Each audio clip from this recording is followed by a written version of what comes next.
सोचे, एक romantic anniversary trip, और वो ट्रिप आपको सीधे 10 साल पुराने एक ऐसे भयानक सच के सामने लाकर खड़ा कर दे जिसे आप भूल चुके हैं।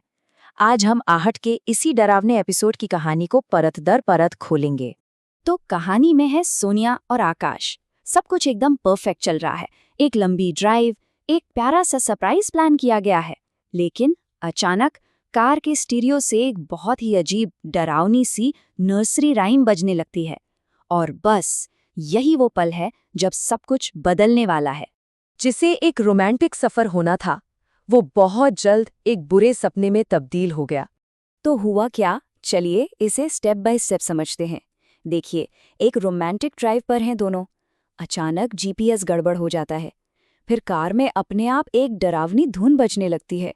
अभी वो ये सब सोच ही रहे होते हैं कि सड़क पे एक औरत आ जाती है और बूम, एक जोरदार एक्सीडेंट। यहीं से असल में कहानी शुरू होती है। अब एक्सीडेंट के बाद जो होता है वो और भी ज्यादा अजीब है। सोनिया को जब होश आता है तो वो कार में नहीं है, बल्कि कार से काफी दूर बेहोश पड़ी है। उसे कुछ भी याद नहीं कि वो वहां तक पहुंची कैसे। और ये तो बस शुरुआत थी, पहली अजीब घटना। लेकिन यकीन मानिए, आखिरी नहीं। और फिर पता चलता है उनकी मंजिल का। और यही मंजिल कहानी का सबसे बड़ा सुराग है। एक ऐसी जगह जो सोनिया के दफन हो चुके अतीत को वापस ले आती है। मतलब जगह एक ही है, शेरगढ़, लेकिन इसके मायने दोनों के लिए बिल्कुल अलग है। आकाश के लिए ये एक रोमांटिक सरप्राइज था, लेकिन सोनिया के लिए ये वो जगह थी, वो भयानक याद थी जहां 10 साल पहले उसका भाई विकी हमेशा के लिए गायब हो गया था। और तभी कहानी में एंट्री होती है एक रहस्यमयी अंधे आदमी की। अजीब बात यह है कि वो सोनिया को नाम से जानता है और उसके भाई की आत्मा की बातें करता है। यहीं से ये बात पक्की हो जाती है कि यहाँ जो कुछ भी हो रहा है वो नॉर्मल नहीं है, कोई अलौकिक शक्ति है जो सोनिया का ही इंतजार कर रही है। अब सोनिया के पास भागने का कोई रास्ता नहीं था। वो फैसला करती है कि अब वो अपने अतीत का सामना करेगी, चाहे वो सच कितना भी दर्दनाक क्यों न हो। सोनिया को ये बात समझ आ जाती है कि जब तक उसे ये पता नहीं चलेगा कि विकी के साथ असल में हुआ क्या था, उसे कभी चैन नहीं मिलेगा। और इसमें उसकी मदद कौन करता है? वही अंधा फकीर। वो उसे अपनी दबी हुई यादों के समंदर में वापस ले जाता है, ताकि वो उस रात का सच अपनी आंखों से देख सके। और जैसे ही यादें वापस आती हैं, सच एक झटके में सामने आ जाता है। एक बचकानी शर्त, एक कुख्यात भूतिया घर, और वहां रहने वाली एक भयानक आत्मा, अनामिका। विक्की ने अपनी जान पर खेलकर सोनिया को तो उस घर से बाहर निकाल दिया, लेकिन वो खुद उस घर में हमेशा हमेशा के लिए कैद हो गया। तो अब कहानी का फोकस शिफ्ट होता है उस आत्मा पर जो इस सब की जड़ है, अनामिका।